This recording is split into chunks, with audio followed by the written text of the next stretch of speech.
right to decide what letters to the editor, basically, you post on your blog site. Is that a helpful distinction? I think the distinction is helpful. I wouldn't frame it necessarily in terms of right, because I think they, at least to this extent, I'd say that they have a right. I think what we want to do is we want to change the ethos of the internet on some of these contexts. So we do have good technology you mentioned, like flagging, for example.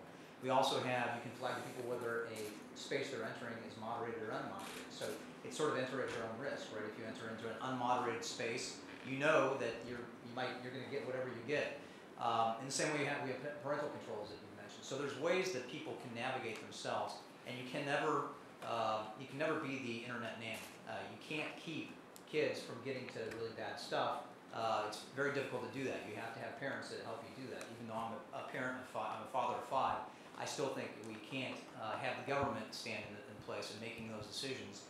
That really parents are going to have to be there to make those decisions. So I think when we walk down that road, I think that distinction is helpful. And if we walk down the road of beginning to pick what type of speech we're going to keep people from being offended by and what type of speech we're not going to keep people from being offended by, I think we have problems. So for example, right now, there's all these platforms that we're talking about, let's say Google, for example, there might be specific speech that you can't find. But I guarantee, because I just did it before I came here, you can find some really offensive speech about different religions on using Google in about 5 minutes, about Muslims, about Jews, about Christians, about everybody else. And so the idea that somehow we're keeping people from all of the really offensive stuff on the basis of religion, if Google's suggesting that, is just, it's not believable. It's risible. So I think that standard, that idea that somehow we can pick and choose what stuff we're going to protect people from, is probably not workable. And so when we get to a content provider, it's different, because content providers are saying, I'm giving you something based on my branding, whoever I might be, MSNBC or whoever else, and you can trust that my name and my branding is behind it.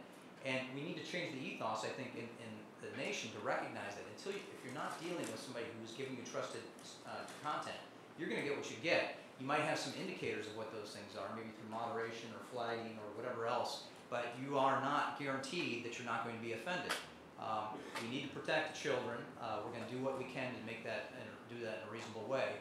A lot of that relies on parents, but the rest of us as adults, there is no guarantee in America that as an adult that you're not going to be offended by something that you run into. That's part of what we're supposed to be able to work out in the public square. I'm going to be offended by some things you say, you're going to be offended by some things I say, and the way we work that out is through civil discourse, and then we make decisions based on politics. Stephen, you have a comment. Well, I think the problem with the printing press analogy is that no one has ever argued that the owner of a printing press is obligated to publish things he doesn't want to print. No one say, Ben Franklin, you must publish royalist tracts. But what if there was only one printing press in the country? Well, I think that's the key thing, but that's not what we have currently. That's why I do think the market clout issues are really paramount. That the game really does change in situations where you have an institution that has that much power. But I do think that close to that is making the argument for the marketplace of ideas. Another possible analogy is a library. You know, people in general accept the idea that a library should include books of all sorts of different sorts because the greater good benefits from that. I think that's an analogy that most people in the new reading accept. Well, in fact, really quickly, speaking of following up on it, there have been some academics who have suggested that they are concerned enough about fairness on social media platforms that maybe the government should create some platforms of their own, much like they've created a Library of Congress. Maybe we need a national search engine that's perfectly fair, right? Now, of course, we'd have huge fights about what should be allowed. But Adam, something like that was being proposed when Mr. Waldman was heading up the Future of Media proceeding. Some of the voices were saying we need a national media outlet that we can trust. Let's pick NPR and PBS and just give them the money, and they'll be the.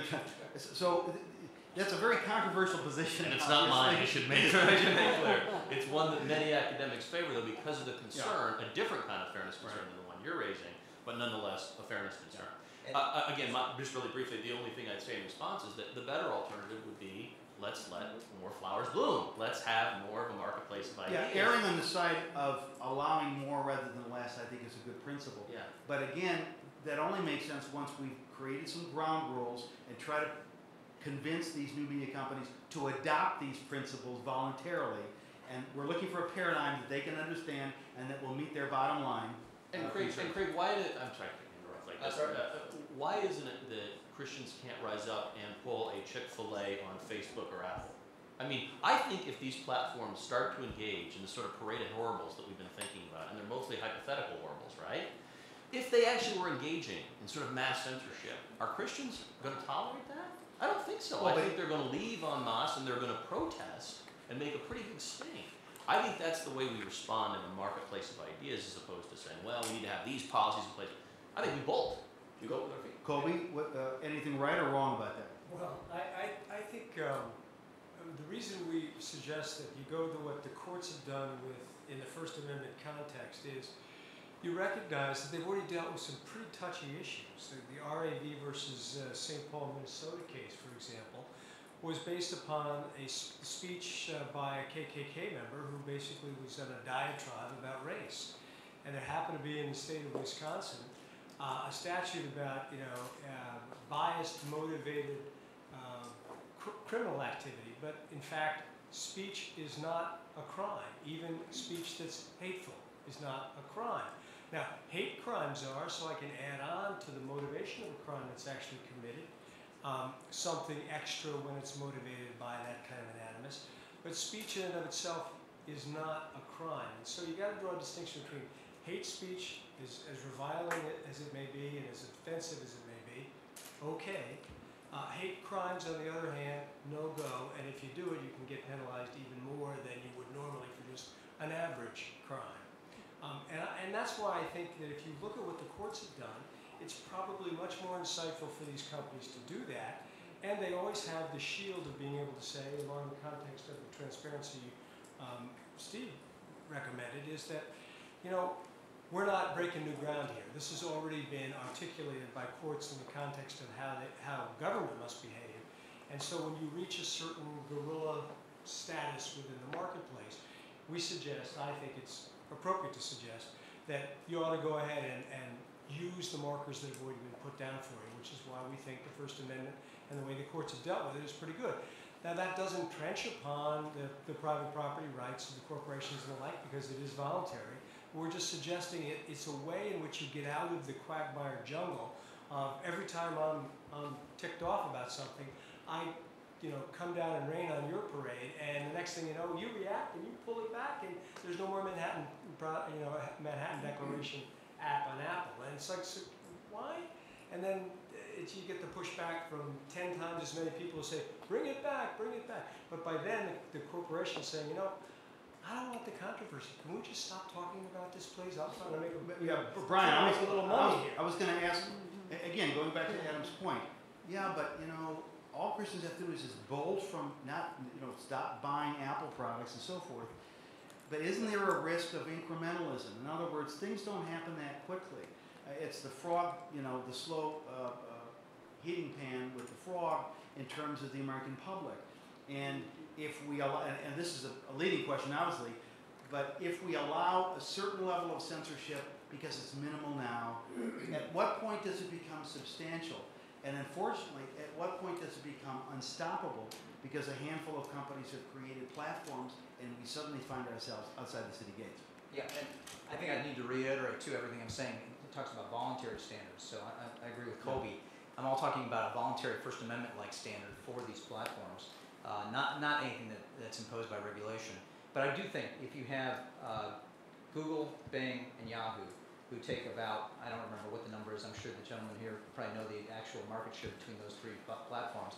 If you have all three who have a particular viewpoint on something, whatever it might be, about what constitutes the very vague standard of what, for example, hate speech is, you're going to have you're driving certain ideas out of the marketplace. And that's something that I think we want to combat by suggesting to people that a First Amendment standard makes sense. So, I don't know what the total numbers are, but I think I saw at one point that you're up. About 80, 15, 5. So you're close to 95% between the three. Well, close to 100% between the three of them.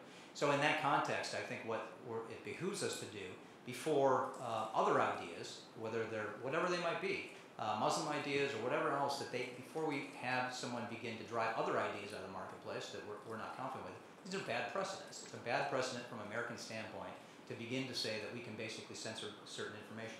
I like what Colby said because we have this great pedigree of the First Amendment. These other standards are really, they're content neutral, they're content free. What does it mean to have hate speech? Well, it's kind of like the what they said about Justice Potter Stewart about obscenity. Well, I don't know what it is, but I know how to define it, but I know what it is when I see it. What is hate speech? It tends to be in the eye of the beholder. Well, the First Amendment standards at least have some nice precedents behind them. They have development of terminology. They have the history. They're rooted and grounded in Anglo-American law all the way back to Magna Carta. So it's not like a something that we're putting on that we're sort of adding as a Band-Aid to the internet. I mean, this is a very robust standard for speech that has been used throughout centuries. So. No, Adam. No. Before you make your point, let me throw something to you, and then I'll listen to your response. Yeah. This is slowly migrating to an issue about market dominance and power. And again, these are all voluntary standards, but the question is, what argument can we best make to these companies to say attention has to be paid? Is this market dominance an effective argument, and is it a true argument? I'm hearing several people say that the more market power a company has, the more they have a heightened responsibility to allow more flowers to bloom rather than less. Okay, great question, Craig. So, look, I can't believe I'm sort of on the defensive here on First Amendment issues. I'm usually the most hardcore guy in the room. But look, come on. I'm with you guys on this being the right standard. The NRB report's got it exactly right. There should be a presumption in favor of freedom of speech and expression. That's the first order of business we should walk into the room with every time we talk to these companies or when we pressure them through social mechanisms. But, Craig, you began the day by saying, quote, why would private actors apply anything less than the First Amendment standard? And the answer is because they're not the state. That's why we don't apply the standard. In other words, because they can. They can and they should be able to because they have different constituencies who maybe have different values. And if we were to be strict about this, applying the First Amendment to private actors, how do you apply the Stevens decision recently, which legitimized virtual child porn? Now I'm a First Amendment hardcore guy, folks. That's a tough one for me to swallow. Should every private player we want to say, you should apply the First Amendment standards like the Stevens case. You should allow virtual child porn. Hell no, I think that's crazy. I hope none of them allow virtual child porn. I also hope they don't allow a certain amount of indecency, right? There's certain types of violent content I don't want my kids to see. So these private players have different rules. Now, if they are public forums or state, and we consider them state actors in some way, or common carriers, we're in a different world here, and we've already been through this.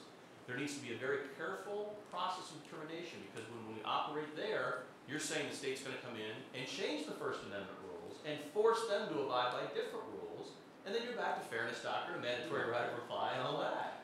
Colby, you've done a lot of communications law. You and I have worked on some things together in that venue.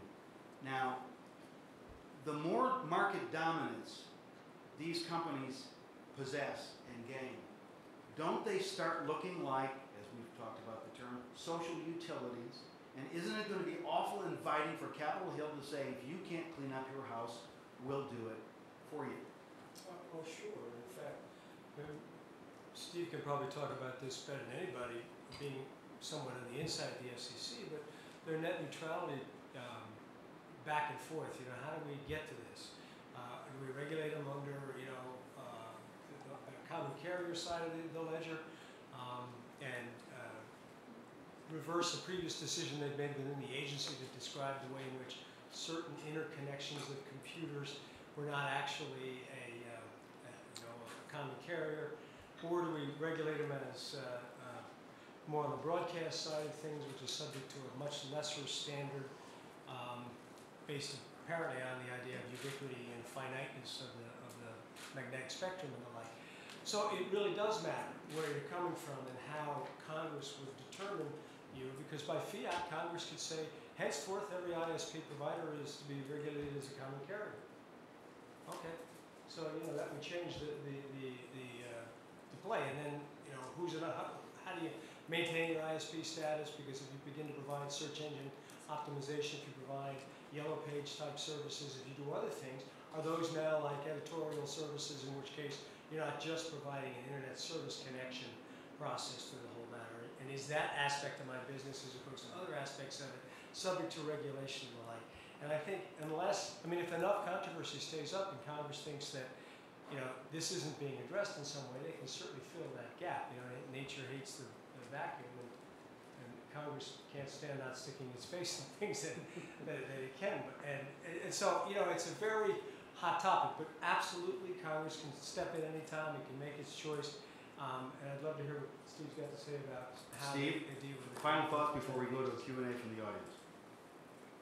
Well, the FCC ended up deciding not to do it as a common carrier. I guess one thought. In other words, it chose not to treat the internet like the telecommunication companies that run the telephone network. Right, but it was a very contentious issue, and most of the people, on the kind of Democratic side of the aisle disagreed with what the chairman did on that. But in terms of potentially having the behavioral changes that you're talking about, even if there's not a legal or constitutional case for it, you can still make a moral case for it.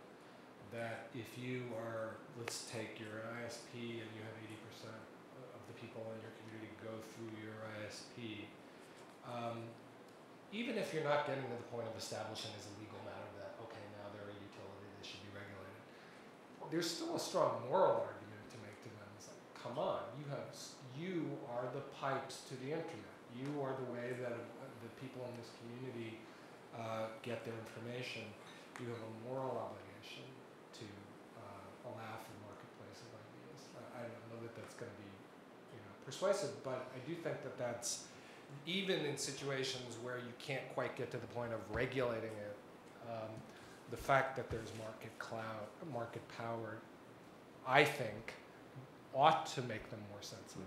Closing comment from me before we close and move to our Q&A from the audience. It was interesting, I found, that the Senate, I think it was the Senate Subcommittee on Antitrust, held a series of hearings about whether or not Google is a monopoly. And I pick up copies of Wired magazine on a regular basis, and on the front cover of Wired magazine it said, "Is Facebook a monopoly?" So this idea about market dominance and market power may end up being the tail that wags the dog in terms of how we treat them and how responsive they'll be to the threat of antitrust lawsuits and federal regulation. Now, before I turn this over to Aaron Mercer, I want you to give a round of applause to our stellar panel for a spirited discussion.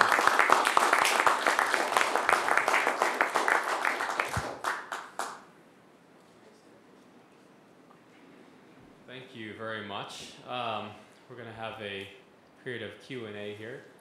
If you have a question for anyone here on the panel, as well as Craig will be nearby to be at the microphone, please do so. We're going to start I would like to give an opportunity for any members of the press who are in the audience to ask a question, first of all. And if you could just give your name and who you're affiliated with, that'd be wonderful. In the back, yes. I'm Jennifer. I'm from the Daily Caller. My question is for Stephen, actually. How do you believe that YouTube and different social media should be handling the American anti-Muslim video? Can you repeat the question on the microphone? Because we don't have it. How should YouTube be handling the American anti-Muslim video? That's a great question.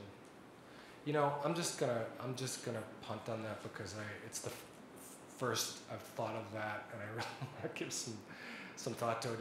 It's a great dilemma. Normally, I say, publish the video. That even in cases of really offensive speech, the best antidote is a marketplace of ideas, and to drown it out with countervailing videos that would make the other case. Both as a moral matter and as a constitutional matter, we have tended to make a distinction of, well, what about the extreme case where free speech leads to violence? And it really happens very rarely that free speech leads to violence. But this is one case where it does, so I think you have to, I want to think some more about that. But you could say that about almost any religious video, about any topic, right? I mean, so the problem is, you have to live by your principles here. I mean, generally speaking, the remedy to bad speech is better speech, as you just said, and the principle or the presumption be in favor of keeping it up, keeping the video up. I think that should be the policy Google puts in place for YouTube, and then encouraging a lot of robust counterspeech. And of course, other countries might not like that, but they can and do take steps to block it in their own countries. That's their business. Another question from anyone? Yes, please. I'm Anne from Baptist Press, and I have a question for Craig. You've said that you made certain accusations against Google and Apple and Facebook. Have they ever responded in any way to anything? We've sent. Your question was really how have Google and Facebook and other companies responded to our the platform that we've articulated, and I would go beyond that and say we've actually written to a number of them, and so far have gotten the same response the Manhattan Declaration got, which was we have had no dialogue and no response, which is part of our concern because we come really in goodwill. This is the third symposium like this that we have held on Capitol Hill. The last one was in the House of Representatives. The one before that was here in the Press Club. And we have invited a divergent group of opinions, as you can see. We don't all agree. We're asking for a dialogue to solve a very complex question, and it may be one of the most important communication questions of this century, and that is private enterprise versus free speech rights of users on the internet. And we're not getting response. I heard from not anybody mentioned in this dialogue, but I did hear from someone that I spoke to who's a very high level of a very large telecom company that said, all of us are keeping our heads down on this because it is so controversial and it may affect markets, it may affect innovation and devices, and it is so complex that we're all staying below radar. And I can understand that from a business sense, but we are calling on the better angels of their nature to come up out of the shadows to dialogue with us and others about solving this problem, because it will increase, I believe, not decrease. Thank you, Greg. Other questions?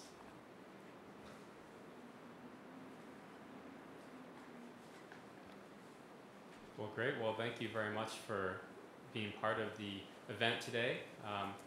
Thank you again. Can we please thank our panel and appreciate your time. And again, there are packets with the charter in the back as well as the original report that we put out. And also I was asked to make a note for some of our members who are here that in between events here at the Press Club, there are a number of fun things to do in the building and immediately in the vicinity outside. If you have questions, come ask one of our staff members here. So thank you again to everyone for being here. Appreciate it. Have a good day.